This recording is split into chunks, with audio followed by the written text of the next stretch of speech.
Anem a començar aquesta jornada que li diem AS, perquè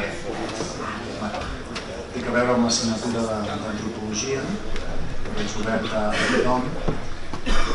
Avui farem una aproximació a dues realitats molt colpidores, molt diferents, però que creiem que hem de ser conscients del món que ens envolta, i perquè només coneixent serem capaços de fer el que estigui al nostre abast per poder avançar. Comencem amb la primera part, on veurem una mica la situació dels drets humans a Iran. I ens acompanyen dos professors de la casa, i els passo la paraula, que Ivan, Arash, voleu venir cap aquí i començaríem aquesta primera part. Endavant.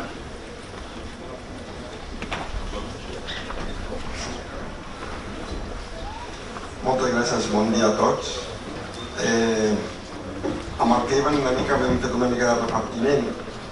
Ell parlarà realment del que està succeint a l'Iran, i jo el que us vull introduir és per què és important per la nostra societat, per aquí, per Catalunya, per Espanya, per vosaltres, per què és important l'Iran, quina importància té. És un país com qualsevol altre on els drets humans estan vulnerats, o realment pot tenir una especificitat i una importància per nosaltres, per aquesta societat. I hi ha molts estudiosos que a l'Iran l'han qualificat com un país de paradoxes. Es diu, la fórmula és la paradoxa de Pèrsia. Pèrsia i Iran és el mateix, ara no hi ha temps per detallar els matisos, però Pèrsia i Iran o l'Iran és la mateixa realitat, és el mateix país. I és un país de paradoxes per moltíssimes raons. Jo només tindré 15 minuts, per tant faré una breu introducció. Si algú vol aprofundir una mica més, un servidor tinc 3 o 4 articles publicats al diari El País que podeu consultar i ja està més desenvolupat. En primer lloc perquè és l'únic país de l'Orient Mitjà que és indoeuropeu, que no és d'arrel semita. En segon lloc, perquè és l'únic país de l'Orient Mitjà islàmic que no és àrab. Hi ha molta gent que es confon, creu que és un país àrab, és un país que no és àrab, no ha estat mai àrab, va ser conquerit pels àrabs en el segle VII, però no és un país. I, de fet, s'ha resistit sempre a les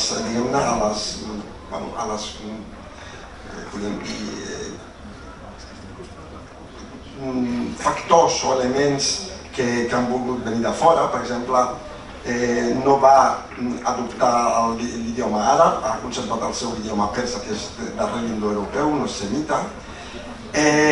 També, per l'altre costat, per exemple, la República Islàmica, de la qual el Kevin en parlarà, que porta 40 i escaig anys, que ha fet tot el possible per islamitzar al màxim el país, no ha pogut canviar una cosa molt important per ells, que era el calendari. El calendari a l'Alcorà, el llibre dels musulmans, diu que el calendari és de les coses més sagrades i ha de ser de caràcter lunar. En canvi, la societat iraniana no ha acceptat això i segueix tenint un calendari solar. I així us podria dir moltíssims exemples. Per exemple, és un dels 5 o 6 països del tercer món que en l'era colonial no van poder colonitzar-lo, va quedar fora de la colonització, no, es va resistir. Però això és una paradoxa, perquè nosaltres quina imatge tenim de l'Iran? Tenim la imatge que veiem a la televisió, d'una teocràcia oscurantista, de molts aspectes mitjaval, que vol sotmetre a una societat, que ha tret les llibertats, etc. Això és la paradoxa de l'Iran. Té una importància molt gran aquest país per vosaltres, per tots nosaltres, perquè tot això que diré té fonaments històrics i científics. Si algú vol aprofundir després amb molt de gust us donaré bibliografia. És un país, potser, hi ha estudiosos que diuen que l'Iran, Pèrsia, és potser el país o la cultura o la societat o la història que més importància ha tingut per l'Occident des del punt de vista de la consciència i la identitat que l'Occident té per si mateixa. I em baso en els dos grans llibres canònics de la cultura occidental que donen identitat a l'Occident són la Bíblia i les històries d'Heròdot.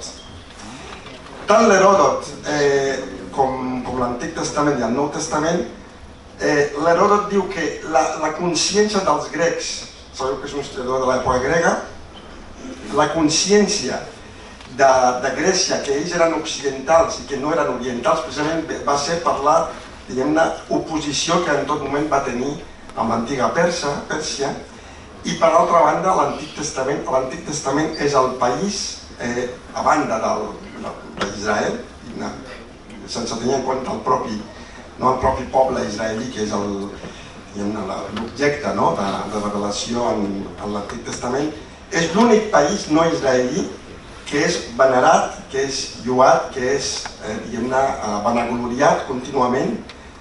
Ciro és el rei persa que és pràcticament elevat en l'Antic Testament a una figura santa, perquè sabem que va alliberar els jueus del captiveri de Babiloni, va reconstruir Jerusalem. És d'alguna manera, podríem dir que és com un gran referent a la Bíblia. En el Nou Testament també, els famosos reis mags, sabem que venen de Pèrsia. Hi ha moltíssims exemples on mostra que Iran és un país totalment estratègic. Jo aquí poso Iran, un país de luz. Això és un PowerPoint que jo vaig preparar per un curs que vas donar fa un any a la Casa Àsia, perquè parlava d'això, de la part filosòfica. Però, per exemple, una cosa que us vull ensenyar és que Pèrsia, antigament, procedeix de l'imperi Mèdia, i Mèdia, que és aquesta part, es diu Mèdia perquè eren els pobles medes, però també es diu Mèdia perquè ocupa un lloc geoestratègic fonamental en tot l'Àsia. Podríem dir que és el pont natural, el lloc de trobada natural entre Occident i Orient. Aquesta, per tant, és una cosa molt important que heu de retenir, que en el futur, jo estic convençut, el que està passant avui en dia amb la revolució feminista a l'Iran, molts ho anàvem dient, jo aquests articles que us dic és de fa anys que vaig publicar al País, ja sabíem que aquella societat estan naixent i s'estan movent moltes coses, molts elements que implícitament, tàcitament porten l'origen, el nucli d'una revolució com la que estem vivint.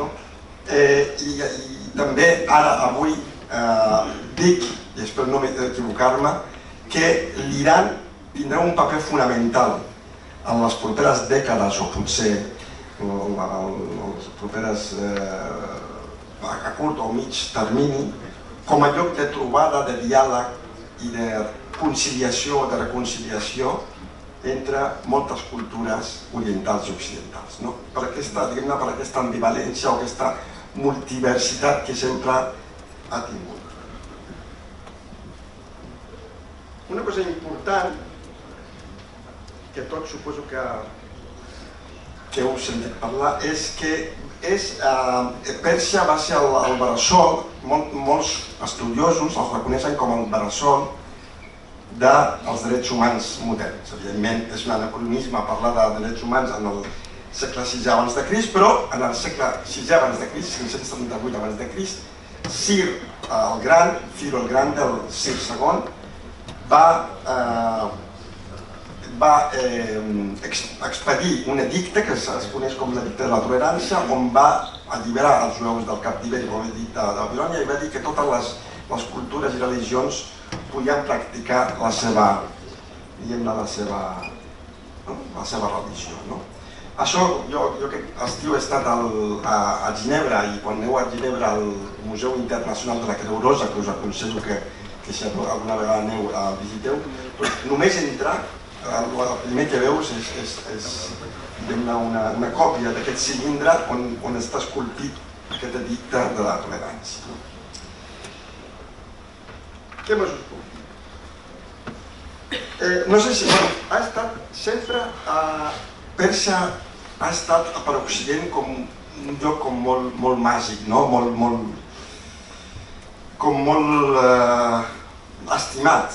Per exemple, tenim Emerson, que és un escriptor americà que es considera com un model d'erudit i de savi occidental modern americà. Estava captivat, estava absolutament enamorat de Pèrsia. Goethe, si no el poeta i l'escriptor més important de la modernitat occidental, un dels més importants, estava absolutament enamorat dels grans poetes perses, Hafez, Sa'di, Khayyam, que és un grandíssim poeta persa. Es considera que la traducció que s'ha fet a anglès per Fitzgerald és la millor traducció de tota la història, de totes les cultures, d'un idioma oriental a un idioma occidental. No sé si heu vist la pel·lícula El médico, el metge, sobre Avicena, Ibn Sina. Si no, us aconsello que la veieu, on es veu que en el segle XII, quan Anglaterra, per exemple, estava totalment enfonsada en la més desesperant endarreriment mèdic, social, econòmic, Pèrsia estava en un moment d'esplendor i d'avançament científic i tecnològic en el seu nivell. Què més us puc dir? Hi ha moltíssimes coses, per exemple, que provenen del zoroastrianisme, que és una de les grans religions. Iran és bressol de diversos moviments espirituals molt importants. El zoroastrianisme, per exemple, té molta influència, ha tingut molta influència en la cultura i pensament occidental. Ha influït en la filosofia occidental, en Sant Agustí, en el neoplatonisme. El famós maniqueisme procedeix de la filosofia zoroastriana. Hi ha paraules, per exemple, paradís és una paraula persa, prové de pardís, que d'alguna manera era dins de la mitologia o de la tradició de la Persa antiga, era un lloc paradisiac, com la mateixa paraula diu, etc. Acabant, perquè no vull treure temps als meus dos companys que després continuaran, dir que la revolució actual a l'Iran, la revolució feminista, que ja dic, els estudiosos d'Iran ja ho veien com a mínim amb una dècada d'antelació que això succediria, té uns trets absolutament singulars. En primer lloc, no és una revolució política, ideològica, és una revolució de caire social. En segon lloc, és la primera revolució feminista d'Orient. L'Orient és el primer gran moviment feminista d'Orient. En segon lloc, els homes, els iranis, actualment a l'Iran, estan recolzant, estan al costat de les dones lluitant pels seus drets i per la seva lliberació.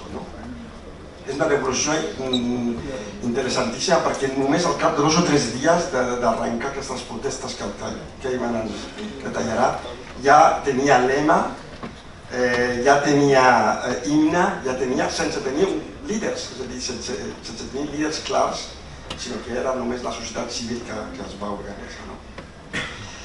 El paper de les dones i aquest moviment feminista té el seu arrel a la història persa. Per exemple, aquí us poso Esther, que és un personatge bíblic que es considera una santa a l'Antic Testament. Era jueva i Xerxes I, que era un rei de Pèrsia, es va casar amb ella i ella va ser la que va intermediar perquè un ministre de Xerxes no aniquilés els jueus en el seu... Era molt bella, era molt atractiva des de tots els punts de vista i ella va influir moltíssim en aquest cas amb el seu marit. Per exemple, les famoses històries de les Mil i una nits, com sabeu, procedeixen de Shahrazad, que era una princesa persa que cada nit explicava una història diferent del seu marit, que era el rei, sobre la que s'han fet desenes de pel·lícules, d'històries, de novel·les, etc.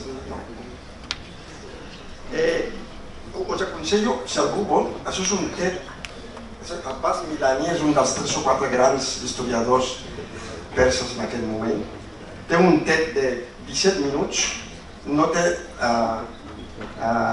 desperdici. Us aconsello que aquest TED el veieu perquè tot això que estic explicant jo ho explica ell molt millor.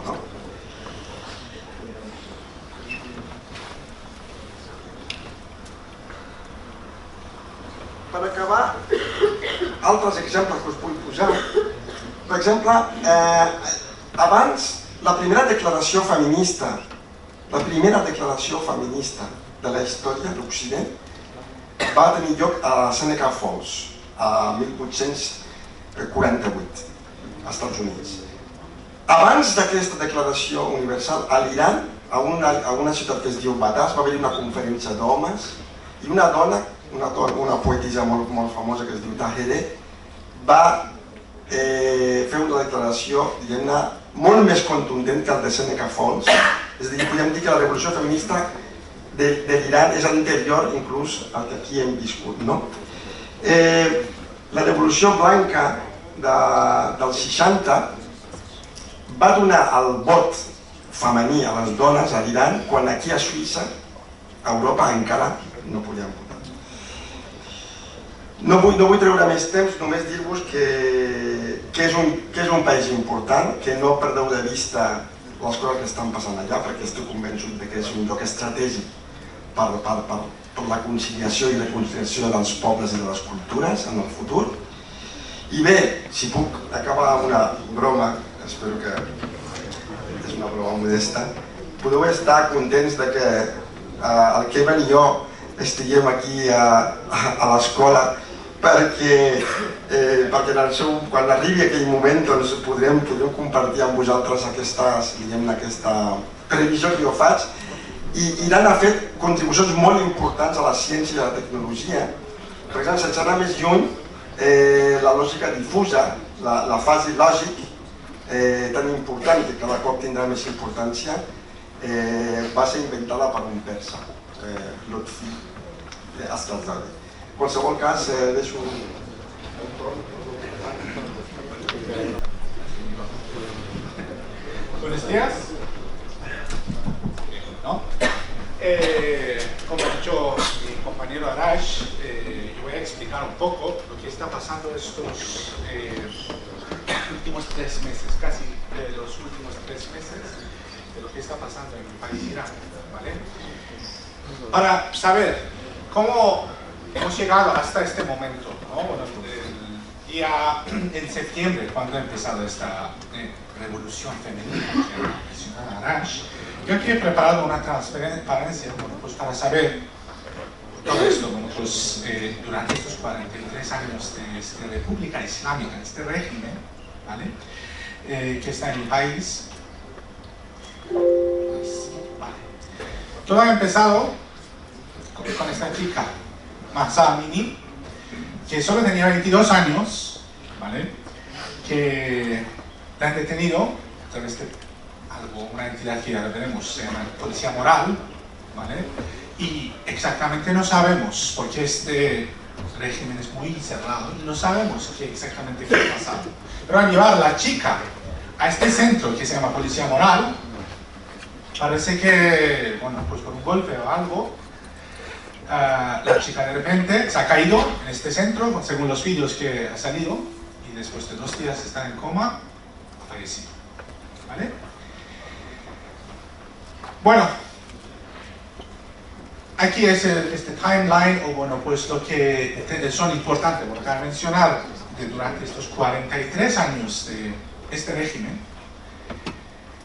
en 4 de noviembre de 1979, toma de rehenes en la Embajada de Estados Unidos por parte de estudiantes que siguen la línea de imam. Entonces, imam es el líder, bueno, pues es el título que lo dicen al líder supremo para, bueno, dar una posición sagrada a esta persona, ¿vale?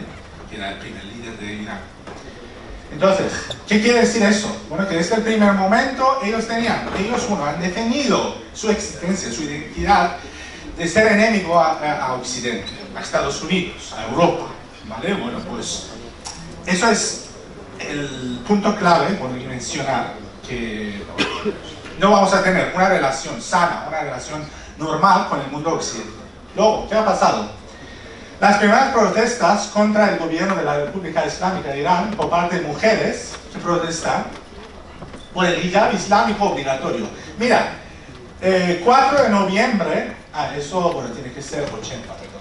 4 de noviembre de 79 y eso es 8 de marzo de 80. ¿Qué quiere decir? Bueno, pues esto, ellos han venido a decir, bueno, pues vale, bueno, pues ya tenemos muchas libertades, no, bueno, pues vamos a regalaros, bueno, no sé, agua gratis, luz gratis, gas gratis, todo, bueno, pues con estas promesas, todo era mentira, ¿vale?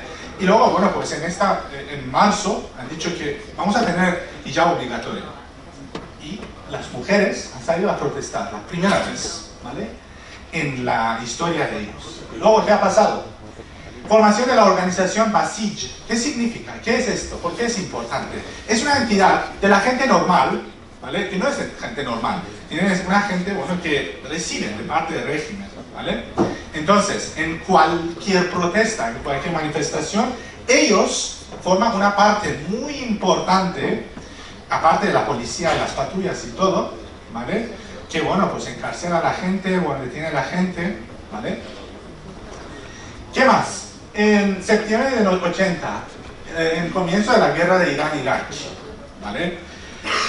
Porque esta guerra es importante, porque, bueno, pues era un periodo que este régimen, debajo de una cara, así que mira que somos pobres y, bueno, pues tenemos, todo el mundo está contra nosotros, todo lo que hemos hablado antes, ¿no?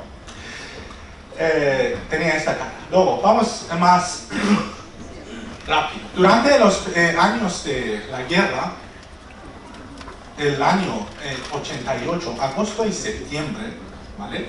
Según los documentos que salen ahora, han ejecutado, ¿vale? Han ejecutado miles de personas. Según lo que sabemos, son 3.500 personas. Porque yo siempre digo, bueno, según lo que sabemos, es que, bueno, este régimen es un régimen cerrado. No sale, bueno, pues una noticia oficial, oficial sobre, bueno, pues lo que ha pasado, ¿eh? Pero, bueno, pues estimar más o menos son estas personas, ¿vale? Luego, la Fuerza de Policía de la República Islámica de Irán atacó el campus de la Universidad de Teherán en el año 1999. Entonces, ellos no toleran nada de manifestación de parte de los estudiantes, ¿vale? Aquí es un punto importante, el comienzo de la policía moral, culpables de la muerte de Mahsa en el año 2005. Luego, bueno, pues hay más cosas, ¿vale?, que son importantes. Por ejemplo, inicio de protestar a nivel nacional en noviembre de 2019, ¿vale?, por la subida del precio de gasolina, ¿vale? ¿Qué ha pasado? Era una experiencia muy nueva para nosotros, especialmente para nosotros que tenemos familia en Irán, ¿vale? De repente han cortado internet de todo el país, ¿vale? Solo en 3 días, repito, en 3 días han matado, ¿dónde está? 1.500 manifestantes, ¿vale? 1.500, solo en 3 días, ¿vale? Bueno, no es nada, bueno, pues ficticia, es el número real, ¿no? ¿Qué más? Bueno, pues el ejército de Irán, ¿vale?, disparó 2 misiles contra el vuelo número 752 de Teherán, Ucrania, y mató a 176 personas, ¿vale? Que hasta este momento ellos no han aceptado, bueno, pues que fueron culpables, y dicen que solo fue un error de una persona, ¿no? Y todo esto llega a este día, a 6 de septiembre, que han detenido a la chica Mahsa, que he dicho, que ha empezado nuestra revolución moderna, femenina, ¿vale? Que estamos orgullosos de esta revolución. Aquí, a partir de esta transparencia, yo he puesto las fotos de las personas que, bueno, son símbolos de esta revolución. Ya verás que todos son jóvenes. Joranur Lojei, en una provincia muy pobre de Irán, ¿vale? En el sureste de Irán, que solo tenía 27 años, ¿vale?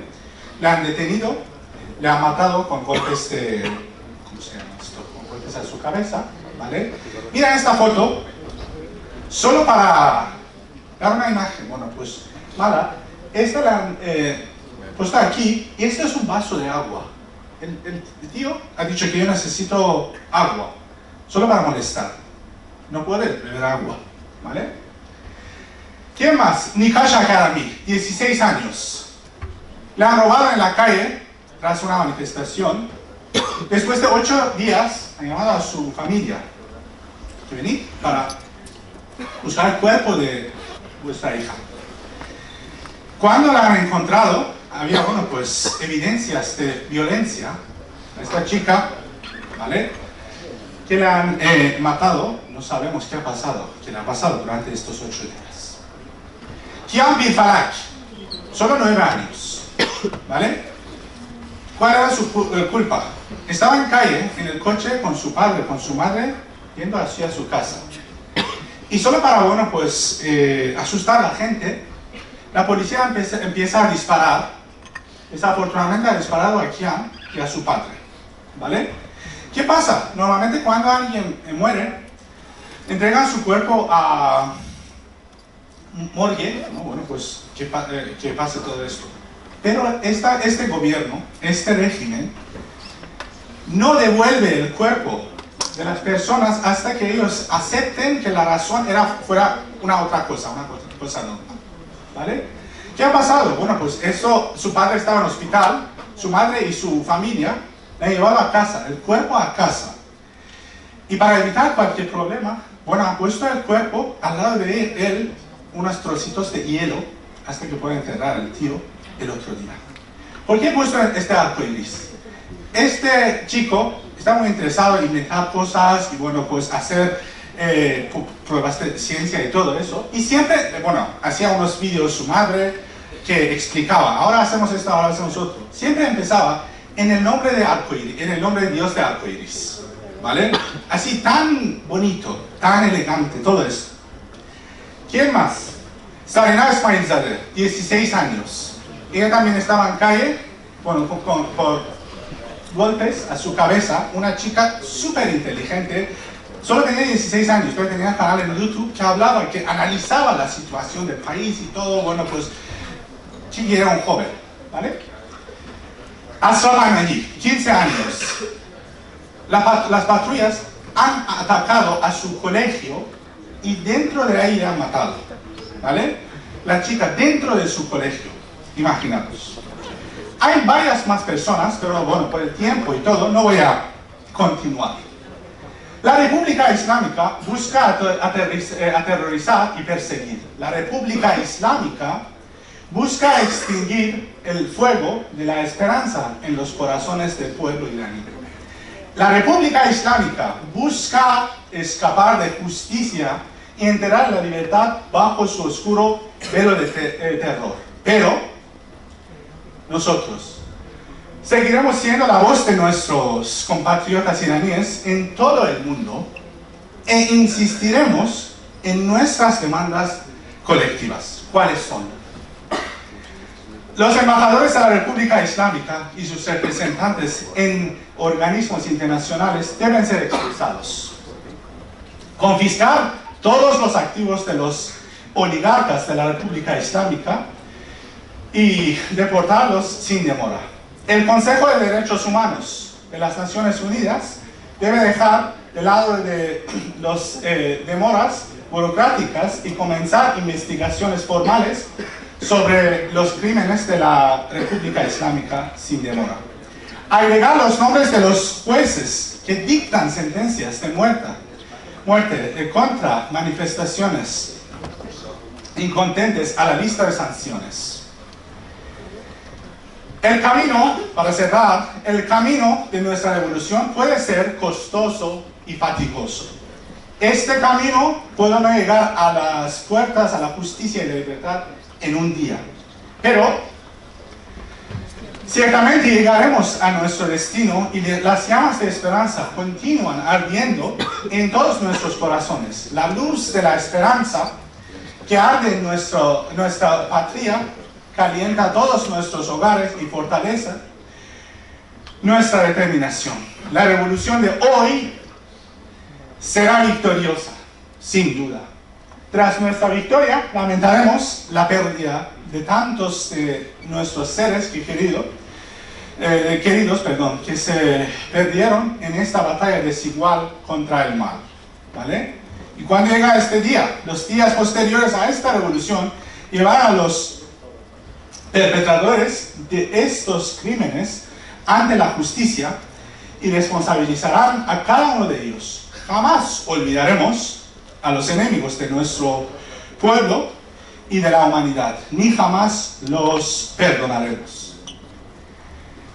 Dona vida libertad, mujer vida libertad, woman life freedom, zindagi azadi. Vamos a ver un vídeo muy corto y ya está.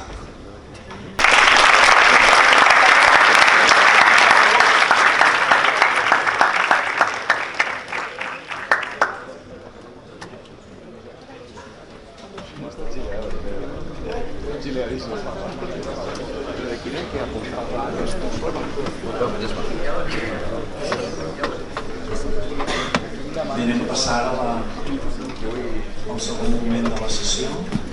Ens acompanya Alberto López, ell és de Missioners Salesians i ens presentarà tot el tema, tota la problemàtica que hi ha al darrere de les presons de Serra Llobregat. Endavant, Alberto.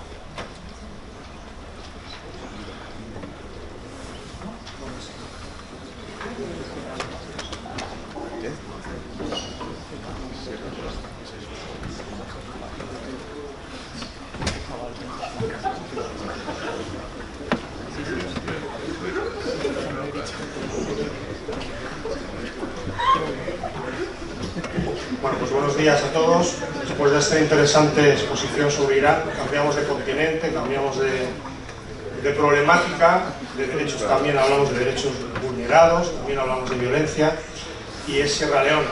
Yo vengo a presentaros un documental, una campaña que comenzamos el año pasado, se titula Inocencia entre rejas, y el documental se titula Libertad. Habla de menores que cumplen condenas en cárceles de adultos, de menores que son supuestamente acusados de delitos, entre comillas, como son andar solos por la calle de noche sin rumbo, o romper un cristal, o participar en una pelea, o tener un móvil que ni tan siquiera es suyo, un móvil robado, pero que no han robado ellos. Y por ese motivo cumplen condenas desproporcionadas, pero a la vez también tienen fianzas irrisorias. Lo que ocurre es que ni sus familiares, ni tienen asistencia legal, ni sus familiares saben que están en esa situación, y se vuelven invisibles. Os podéis imaginar menores en cárceles de adultos, todo tipo de abusos que sufren. Sin entrar en connotaciones políticas, la palabra libertad ha sido muy repetida por nosotros debido a la pandemia, ¿no? en los últimos 2 años. ¿Por qué? Porque cada uno vivimos unas circunstancias muy particulares. La situación de estar con mascarilla en una casa con ventanas, sin balcón, con balcón, casa en el campo, casa en la ciudad, sin poder salir. Entonces, por eso aprendimos o apreciamos mucho más lo que es la palabra libertad. Bueno, pues esto nos pone en contexto un poco de la situación que pueden vivir estos menores. Según Naciones Unidas, cada año hay 1.200.000 menores que se ven privados de libertad en el mundo, que cumplen condenas en cárceles o que son retenidos y viven en comisarías. El documental, que son 20 minutos, después pondremos un PowerPoint de fotografía, sobre todo para que entendáis la situación, y luego pues, si tenéis alguna duda o alguna cuestión la comentamos. Lo que más llama la atención de lo que vais a ver no es que una cárcel construida hace un siglo, que no ha sufrido remodelaciones que haya hacinamiento, que todo suene oxidado, las puertas, etc. No, lo que llama la atención, aparte del olor putrefacto que se vive allí, es que haya menores en una prisión de adultos. Y como decía, son menores que viven invisibles porque nadie sabe que están allí, porque no tienen asistencia legal, porque su expediente se va traspapelando con los que van surgiendo encima de él, y cumplen condenas sin ir a juicio. Llevan 8 años en prisión esperando ir a juicio. Veréis en el documental cómo hablan de 25 años de condena, por ejemplo, por robar un coche. Bueno, pues esto es lo que vamos a ver, esto es lo que trato de transmitiros en un país, Sierra Leona, que ocupa los últimos lugares en el índice de desarrollo humano, que sí ocupa los primeros puestos en cuanto a corrupción, en cuanto a violencia, en cuanto a menor esperanza de vida, en cuanto a maltrato infantil, en cuanto a mortalidad infantil, pero que en cuanto a derechos está empezando a despertar también. Un documental anterior a este, que presentamos también en Barcelona, con los salesianos de Rocafort, hace 4 años, es el de Love, que también son menores, niñas, que se prostituyen, que venden su cuerpo, pero para poder comer o para poder pagar sus estudios. Lo que ellas llaman un pase, que es el acto sexual, es el equivalente para nosotros a 50 céntimos de euro. Y con eso, 1 euro al día es con lo que se come en Sierra Leona. Ahora veis las condiciones de esta cárcel, en la que solo se come 1 vez al día, en las que se roba la comida, en la que no había agua hasta que los salesianos, que es la única institución, ya que estamos en una organización, una institución salesiana, los salesianos allí son los únicos que entran en la cárcel de fuera para atender a los presos, y después, a través de PowerPoint, de fotografías explicadas muy rápido, pues entenderemos mucho mejor esta situación. Así que vemos si os parece el documental y después lo comentamos.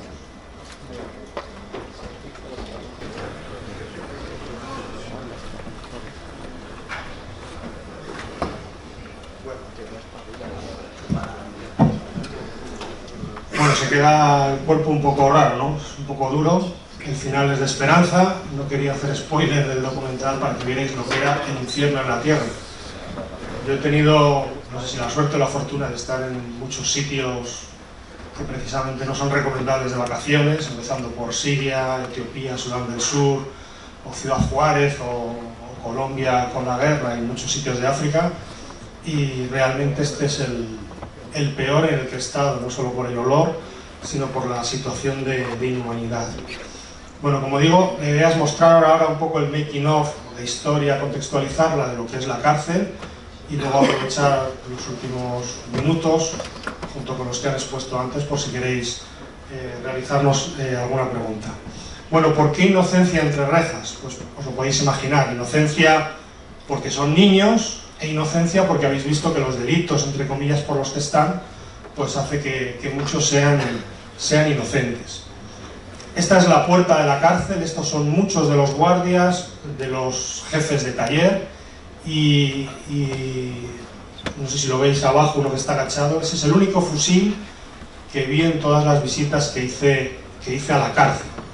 Es una cárcel que no tiene cámaras de seguridad, que tiene una pizarra para contabilizar a todos los reclusos que tiene, y donde pone además ahí los que están condenados, en espera de juicios, en la enfermería, condenados a muerte. ¿No? Eso lo estoy poniendo aquí, no te dejo ver. Este es el único detector de metales que hay en la entrada, y además no funciona. Solo una vez a la semana están permitidas las visitas, y solo para familiares de los que están en espera de juicio. Los que están condenados no tienen derecho a visitas. Les registran todo manualmente. Como anécdota os puedo contar, nosotros entrábamos con un botiquín, como habéis visto, que había revisiones médicas. A Jorge lo llamaban Father George, y a mí era Father Doctor, porque no sabían mi nombre y pensaban también que era padre. Bueno, pues abren el botiquín, preguntan por las medicinas, esto para qué es, esto para qué no es, 1000 preguntas absurdas, y no se dan cuenta de que hay un bisturí, de que hay unas tijeras, de que las mochilas que nosotros metíamos para la grabación, una vez nos dimos cuenta de que había una navaja de estas suizas multiusos, y realmente nos entró miedo si lo descubren o lo ven, porque estando dentro te das cuenta, ahora lo veréis en alguna fotografía, que los muros no están altos, que si quisieran con la masificación que hay coger a cualquier guardia o cualquiera de nosotros y organizan un botín. Yo lo pensaba estando allí, y luego, como habéis visto en el final del documental, que veremos también ahora, al final el motín se produjo, pero por otros motivos. ¿Por qué rodamos este documental en Sierra Leona, ¿no? ¿A quién se le ocurre, en qué cabeza cabe pensar que se puede rodar un documental dentro de una cárcel, ¿no? Ahora explicaré también un poco por qué iban tapados los chicos, los reclusos. Este despacho tan bien organizado, tan luminoso y tan ordenado es el del director de la cárcel. Y lo que le estamos mostrando ahí es un documental que quisieron que le hiciéramos para promocionar la cárcel. Pademba Prison tiene una fama de incumplir los derechos humanos y querían lavar el nombre y pasarse a llamar Correccional. La diferencia es mínima, pero para ellos era importante. Y nos pidieron que le hiciésemos un documental en el que ellos contaban sus bondades. Para ellos contar sus bondades es lo que habéis visto. Una persona que hablaba mientras detrás se veía masificación, gente en las colas, gente sucia, y para ellos explicar lo que estaban viendo era contar las bondades de la cárcel. Y ahí le estamos mostrando ese documental que les gustó mucho. Y gracias a ese documental nos permitieron rodar en la cárcel. Gracias a ese documental de propaganda que le hicimos, también les preguntamos, ¿podemos rodar con un dron en la cárcel? Evidentemente pensamos que nos van a decir que no. Bueno, pues estaban tan emocionados con el producto y con las bondades de la cárcel que nos permitieron, como habéis visto en el documental, rodar con un dron encima de una cárcel. Imaginaos la seguridad. Como he dicho un poco en la introducción, todo es viejo, todo está de hace un siglo cuando se construyó, barrotes oxidados, candados que no tienen nada que ver con nada que tenga que ver a modernidad. La primera vez que entré en la prisión, hubo un momento en el que vi que me dieron un rodeo por toda la cárcel y digo, pero bueno, ¿qué ha pasado? Y me explicaron, no, es que se ha perdido una llave. Entonces, ¿cómo se entiende eso en una cárcel? Garitas de adobe, suelos de arena, ya he dicho lo del olor a orina, a sudor, todo putrefacto, pero lo que más llama la atención, como decía, es que haya menores en la cárcel. Todo es inhumano, pero que haya niños, menores de edad, que se les ve por la complexión, por la forma que el cuerpo no está desarrollado, por la manera de hablar. Eso es lo peor que hay en la cárcel. Y lo peor que hay en la cárcel es que lo consientan y que los miren con desdén, que los traten como los tratan, con violencia verbal continuamente. Cuando estábamos nosotros delante no se atrevían, pero luego sí había violencia verbal y física. Y esto es un poco lo que os decía. La altura de los muros de la cárcel, a mí me daban a pensar que es que ¿por qué no se escapan? Si es que está el muro, está una pequeña reja, una pequeña alambrada y ya está la ciudad, en el centro de la ciudad. Pero mirándoles a los ojos está la resignación que veías en sus caras, que realmente pensabas y luego te confirmaban que era así, esta persona va a morir aquí. Y efectivamente, mueren así, de soledad, de desesperanza. Bueno, esto que veis aquí, como tengo el láser lo señalo, eso que veis ahí son buitres. Pero es que esto que veis aquí es eso, el baño de la cárcel. Fosas sépticas, evidentemente no tienen papel higiénico o no tenían papel higiénico. Luego habéis visto en la segunda parte del documental cómo los salesianos en 2017 llevaron el agua y ya tienen baños, tienen duchas, etc. Pero para que veáis el nivel de degradación, de inhumanidad que se respira dentro de la cárcel. Todo esto antes del coronavirus. Este documental, estas imágenes las rodamos en 2017, aprovechando que fuimos a rodar el documental de Love sobre prostitución infantil, con la idea de que, bueno, como la cárcel lleva así un siglo, esto no va a cambiar por mucho que queramos. Este documental estaba previsto para 2026, 2028, para no hacer varios seguidos del mismo lugar, Sierra Leona, y con el mismo misionero protagonista, Jorge Crisafulli, que como habéis visto es un crack de la comunicación. ¿Qué ocurrió? Que en 2019, que íbamos a ir a Siria a rodar un documental de los 10 años de guerra, llegó la pandemia y nadie pudo viajar. Teníamos estas imágenes de archivo, se produjo un motín en la cárcel, que es lo que habéis visto, y entonces con imágenes de YouTube, vídeos que nos mandaron, etcétera, mensajes por teléfono, fue como compusimos el final, editamos el final del documental. Pero la cárcel prácticamente no había cambiado, ahora sí ha cambiado por lo que habéis visto del final del documental. techos de uralita, muros de hormigón, sin apenas sombra, un calor tropical, una gran humedad, os podéis imaginar, picaduras de mosquito, ratas, enfermedades en la piel que habéis visto, y dentro pues todo como un pequeño tubo, todo con gestión, 4 módulos en los que hay 2000 personas viviendo, que habéis visto en las paredes todo tipo de lemas, de pintadas, respeto a autoridad, llamadas para obligar a obedecer, también algunas citas bíblicas, puertas muy angostas, lo cual allí no es ningún problema porque allí no hay gordos, comen una vez al día, habéis visto que pesan 30, 36 kilos, yo los que pesaban me quedaba sorprendido, personas altas, corpulentas y de edad avanzada que pesen 30 kilos, es como un campo de concentración, como veréis ahora alguna foto. Aquí veis, para que veáis realmente la dimensión de la puerta con una persona de una complexión normal.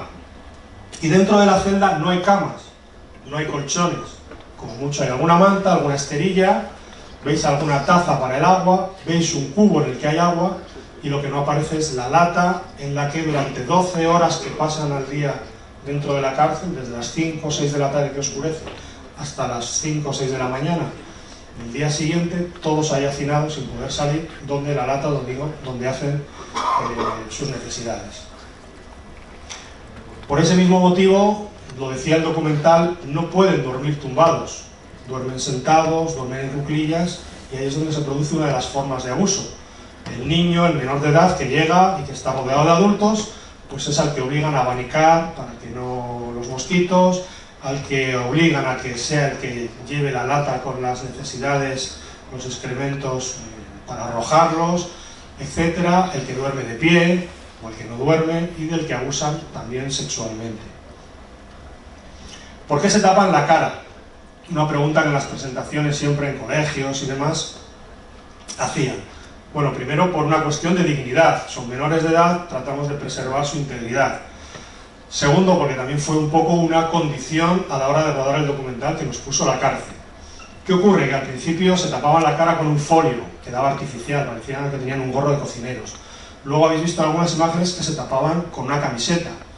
Y finalmente algunos empezaban a taparse con la mano. Y nos pareció, primero, que era más natural, y segundo, que daba idea de que son jóvenes, menores, sin rostro, sin identidad, sin nombre, porque allí son tratados, pues como en las películas, por un número. En las celdas más pequeñas, ya lo han dicho, que estaban concebidas inicialmente para 1 o 2 personas, hay 6, 7, 8, hasta 9. Estas celdas más grandes, que en teoría son para los recién detenidos, que eran para 10 personas, llega a haber hasta 30 reclusos. Lo que os decimos de las pinturas y el trabajo de los salesianos, ¿cuál es? Pues, como ha dicho Jorge en el documental, ir celda por celda para intentar rescatar, para intentar ver cuáles son los menores, qué tipo de necesidades tienen, son huérfanos, qué tipo de delito tienen, y tratar de llevarlos a ese grupo Don Bosco que ya he explicado el documental y que ahora rápidamente también veremos. Es lo que os decía, se ve que son menores sin necesidad de ver el rostro. Este es Mr. Sila, el subdirector de la cárcel, el gesto más asqueroso que yo he visto de prepotencia. Y este otro que se ve aquí es, en teoría, de la seguridad privada, no, ¿dónde sale ahora? Del gobierno de Sierra Leona, ¿no? Un agente secreto que nos pusieron al lado. El primer día revisaban lo que grabábamos, el segundo día nos dejaban grabar y no decían nada, y el tercer día se dedicaban a que querían hacerse fotos con nosotros.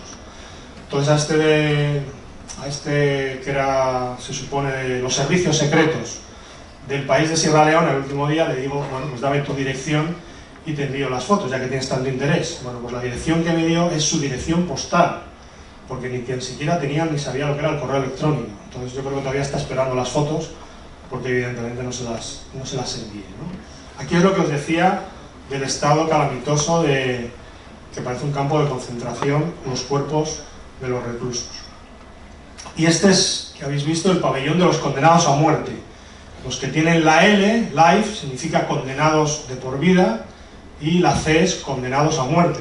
Realmente es lo mismo, condenados a muerte, condenados por vida, cadena perpetua, es lo mismo. ¿Por qué? Porque el nuevo presidente de gobierno que entró de la República que entró en 2018, conmutó la pena de muerte por cadena perpetua, pero ellos no lo sabían.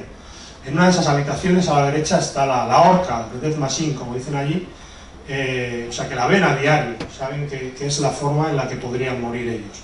Pero veis lo que os decía, la mirada de prepotencia, el gesto de Mr. Sila. De nuevo los cuerpos esqueléticos.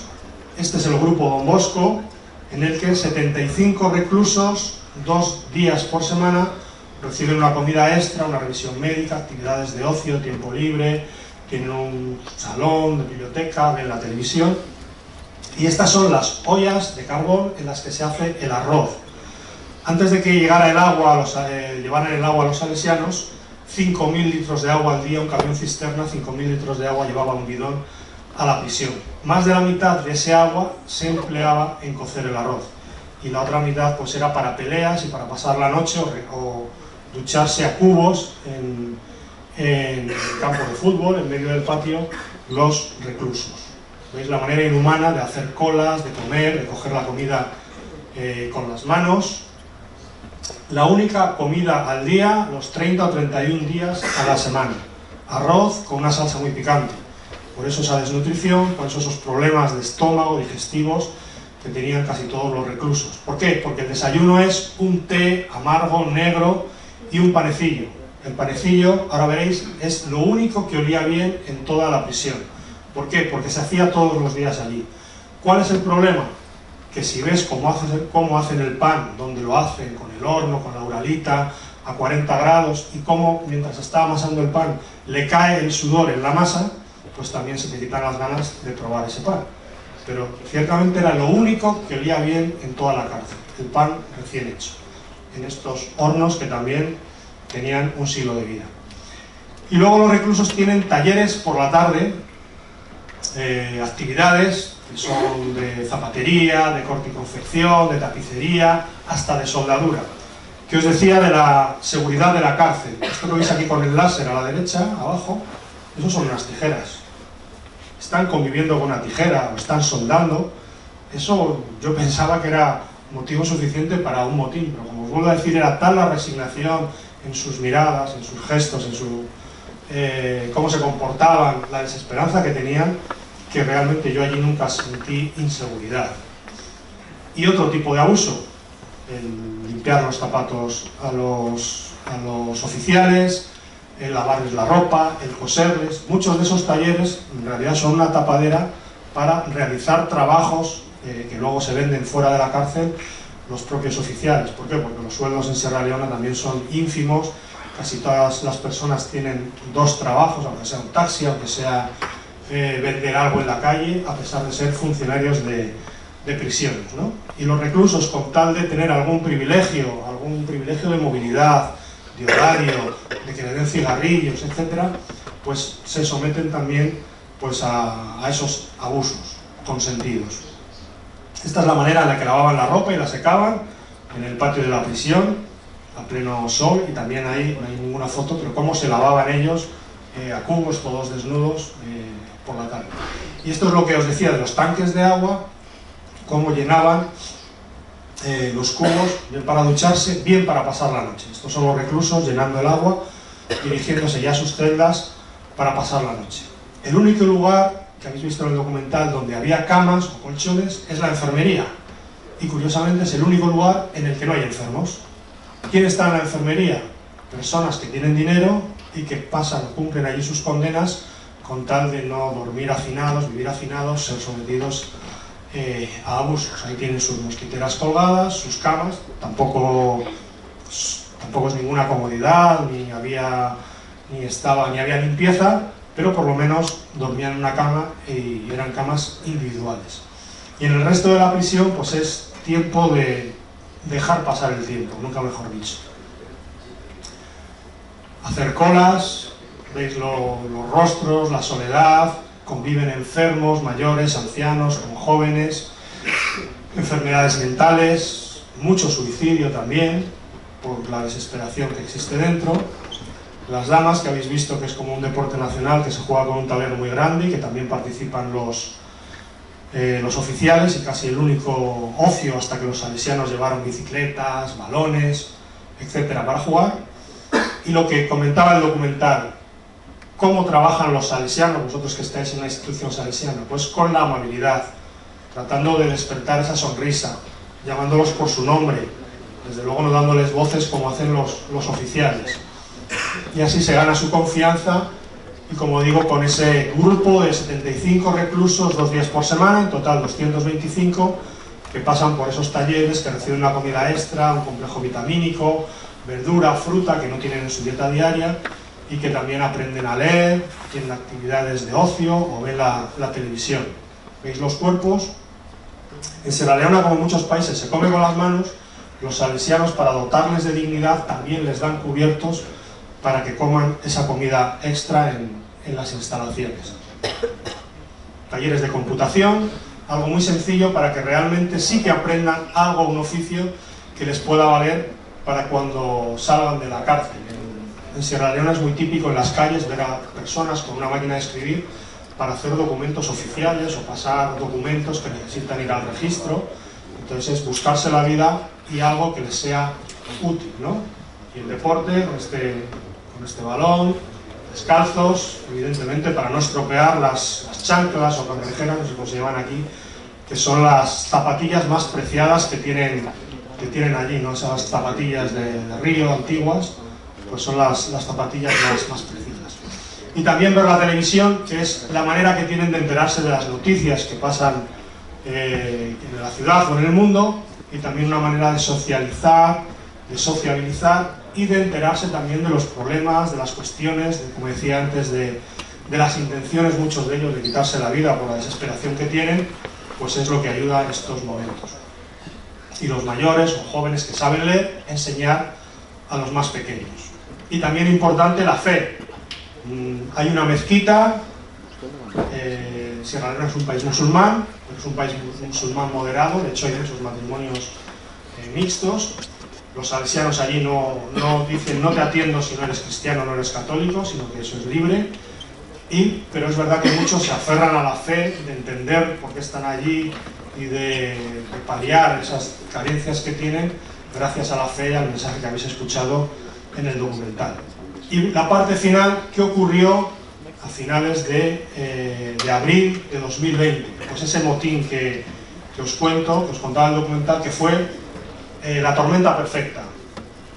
Un contagio de coronavirus, una orden ministerial del gobierno, presidencial, perdón, por la cual se liberaba a 237 presos un día por delitos menores, la cancelación de las visitas desde una semana antes, precisamente por el coronavirus.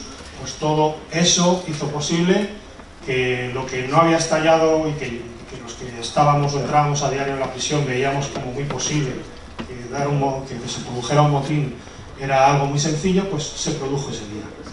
¿Y qué ocurrió? Pues que los 4 pabellones que habéis visto por dentro y que nombra el documental no se incendiaron. ¿Por qué? Porque los presos dijeron, si fracasa el motín, vamos a tener que vivir allí. Pero el resto de instalaciones, el comedor que habéis visto, perdón, la cocina, la enfermería, la mezquita, los talleres de confección, de tapicería, de soldadura, todo eso lo incendiaron. Y sin embargo no incendiaron las zonas donde los salesianos trabajan con ellos. Esto es como quedó todo, pero solo vandalizaron las zonas de los salesianos.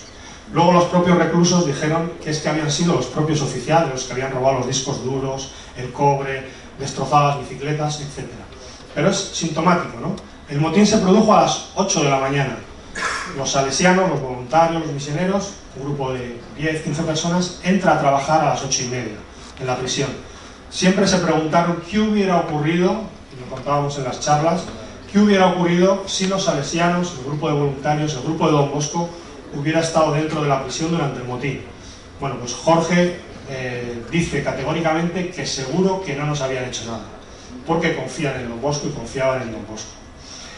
La versión oficial es que murieron, lo habéis visto en el documental, 13 personas y un guardia. La versión oficiosa, pero realmente oficial, es que hubo más de 50 muertos y que algunos desaparecidos. ¿Cómo puede desaparecer un cuerpo que aún no ha aparecido dentro de la prisión? Pues no sé si iría a las fosas sépticas o qué iría, pero las imágenes que mandaron ese día de verdad son truculentas. ¿Veis? Esta es la capilla que también se vandalizó. Y a partir de ese momento y del día siguiente que entraron los salesianos, la capilla se convirtió en un hospital de campaña. Ahí sí que se metieron 25 camas, los salesianos desde el siguiente día entraron en la prisión, los reclusos estuvieron 3 meses castigados sin salir de las celdas, incluso con heridos dentro de las celdas, muchos murieron. Los salesianos les llevaron agua y comida, no ya para 225, sino para más de 2000 presos durante 3 meses, comida desecada, comida en bolsas, con fruta, con verdura, con agua. Y durante esos 3 meses fue un empezar de cero de los talleres, dotarlos de material, volver a atenderlos. Y termino con la historia de Cheno, que habéis visto como uno de los protagonistas del documental. Y os cuento su vida. Cheno se quedó huérfano de padre a los 5 años, su madre lo mandó con una tía, y esta tía lo pegaba, lo obligaba a trabajar en la calle, y cuando no conseguía la recaudación de lo que vendía suficiente, pues le volvía a golpear. Con lo cual a los 7 años decidió irse a vivir en la calle. Tiene ahora 32 años, ha pasado 17, 18 años en prisión, 7, 8 años en la calle, entonces imaginaos la vida que ha tenido. Lo detuvieron por loitering, el delito de andar solo por la calle de noche y sin rumbo. Si es un chico de la calle, ¿dónde va a vivir? No tiene casa. 2 meses a la cárcel. Sale de la cárcel, vuelve a vivir en la calle. Lo vuelven a detener, ya es delito frecuencia, 2 años de prisión. Cuando sale, lo mismo, ya con bandas adolescentes, se mete en menudeos, trapicheos de droga, robar, vuelve a la cárcel, vuelve a salir de la cárcel y ya en una pelea, siendo joven, golpea a un chico y casi lo mata, y es cuando le dan una sentencia de 8 años.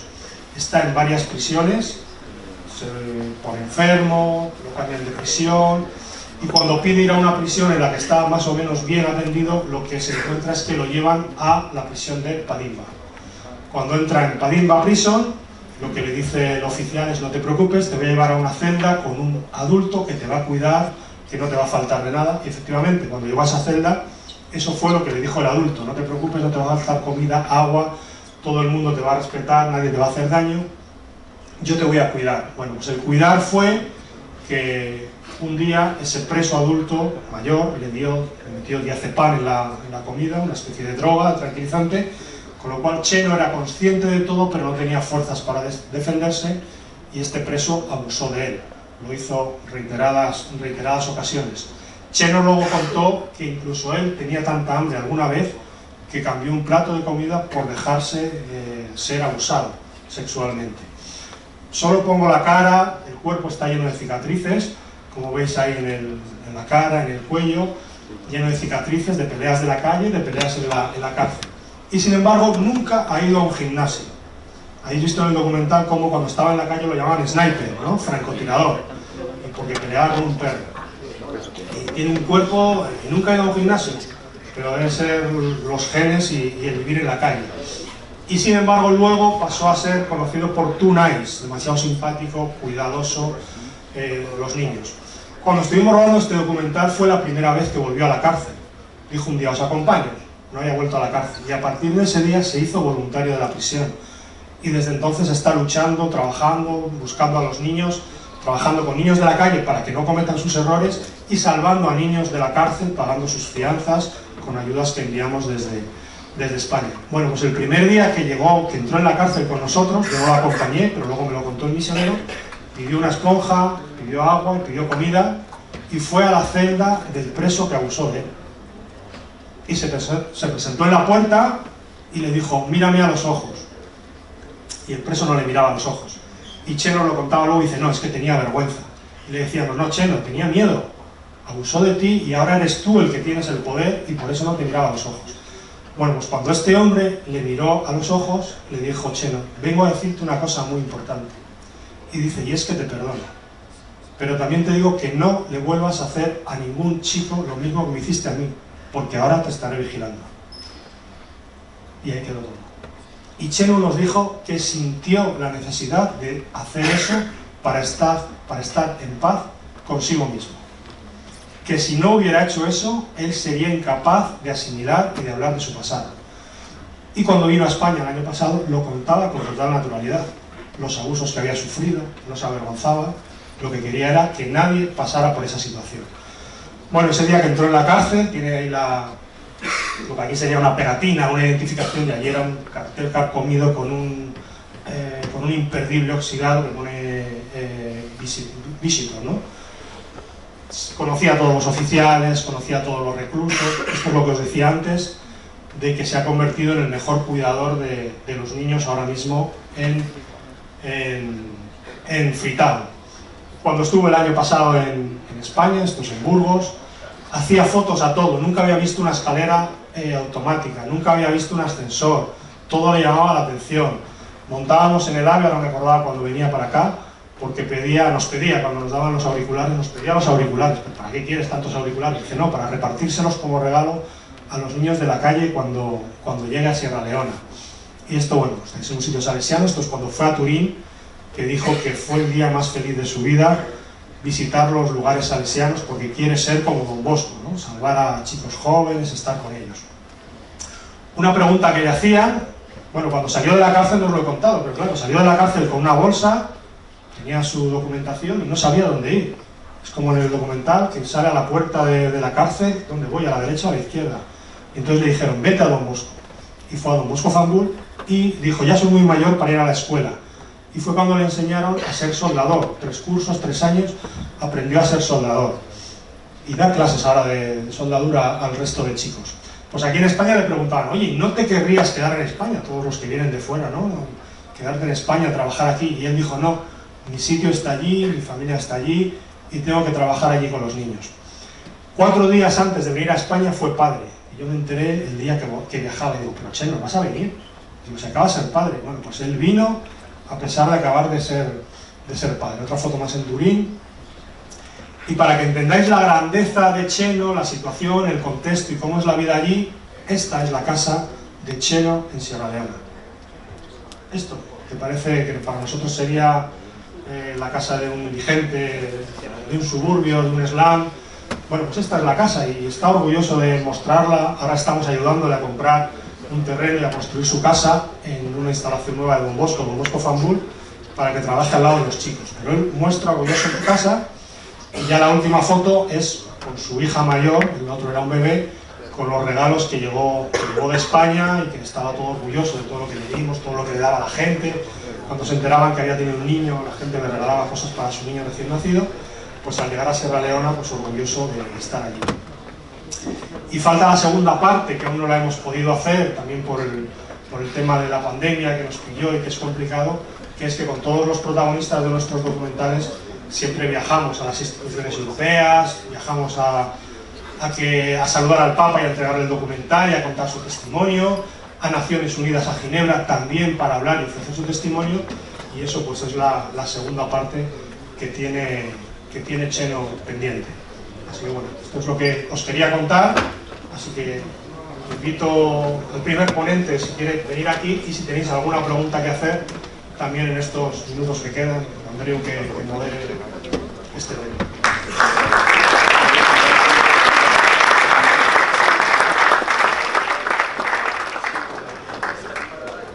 Preguntes?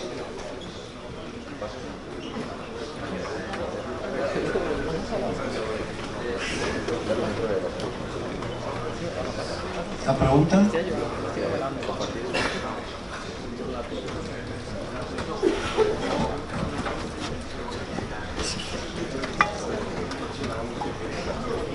Jo tinc una pregunta pel cas d'Iran i la pregunta és com van aconseguir el poder els dirigents d'aquest règim si, per lo que heu dit inicialment, Iran no és un país àrab i ells sí que estan imposant una religió que no és l'habitual en aquella zona.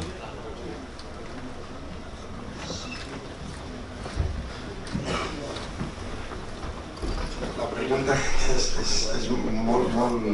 és clau, és la pregunta clau realment i és una mostra més del que jo explicava de la paradoxa de l'Iran. Resumint-ho molt, la revolució de 1979, que és quan va venir la República Islàmica, és una de les revolucions que més s'han estudiat, hi ha llibres i manuals i estudis, i al final, si tu has de resumir, seria que és un país que d'alguna manera anava cap a la modernització, inclús occidentalització per part del rei anterior, era una monarquia dictatorial, però sí que tenia vocació de modernització del país, que era el famós Shah Pahlavi o Pahlavi, però al mateix temps a la societat hi havia, diguem-ne, un element, una pulsió tradicionalista, que era una part de la societat, perquè aquesta part al final va guanyar la batalla quan el que es volia, la societat volia llibertat política, volia democràcia i necessitava alguna alternativa.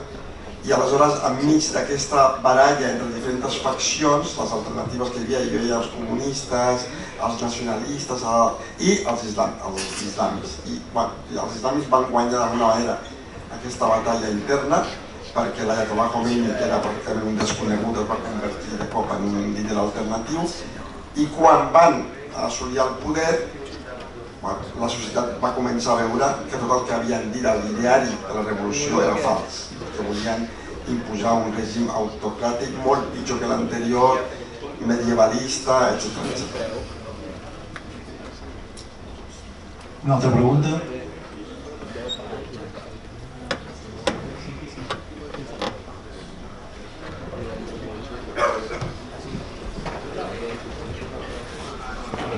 Gracias a los tres, primero porque me ha parecido todo súper interesante.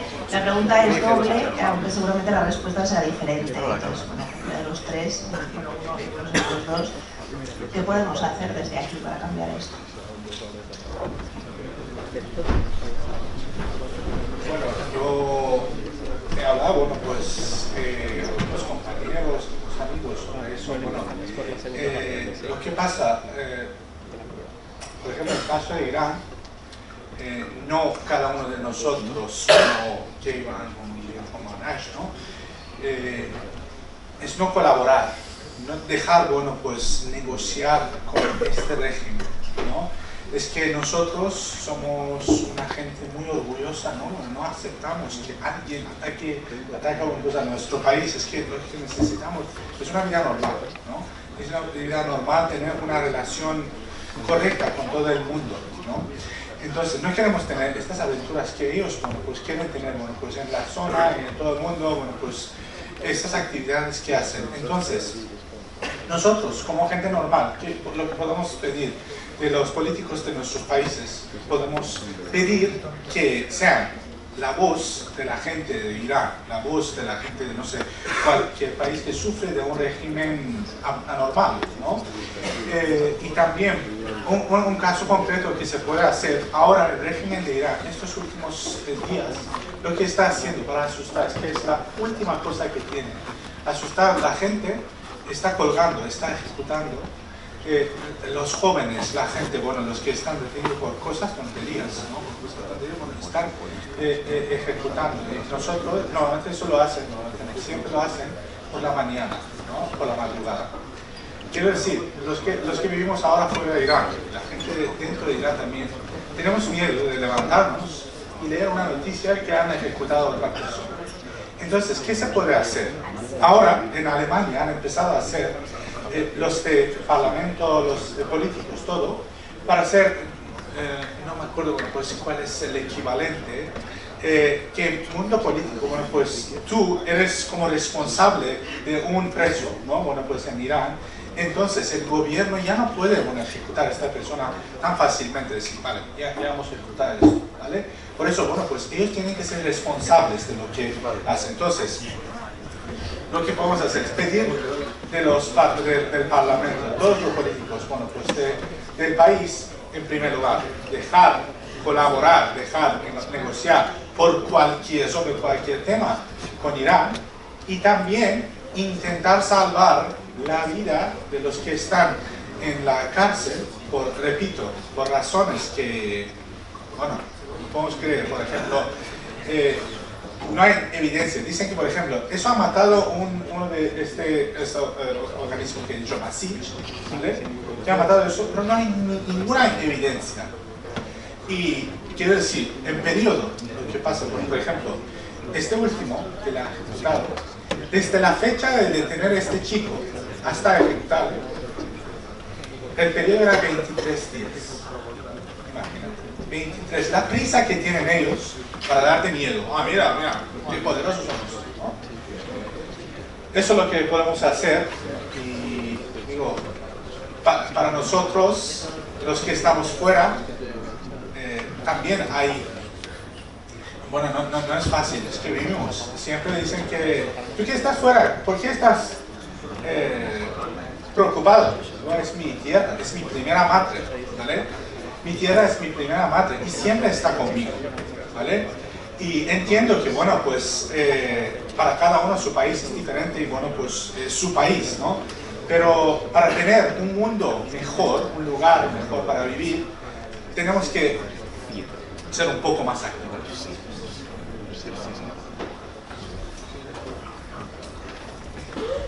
Bueno, muy rápidamente, y parafraseando al misionero que habéis conocido, Jorge, decía siempre en las charlas que lo primero que nos viene a la mente como manera de ayudar es dar dinero, es lo más fácil. Sacudimos nuestra conciencia, damos dinero, pero hay tantas causas solidarias que a lo mejor con eso no sirve.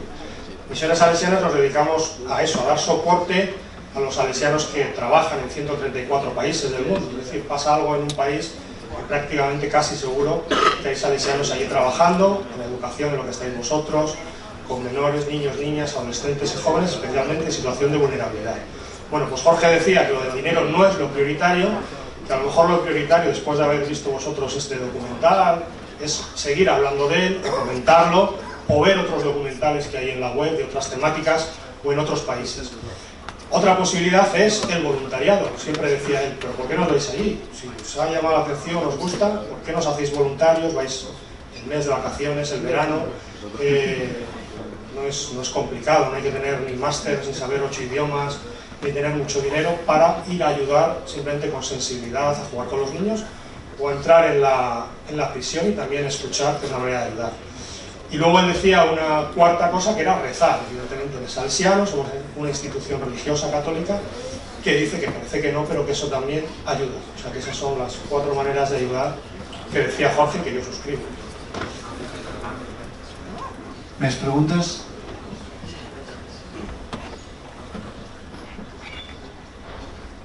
No? Doncs res, moltes gràcies.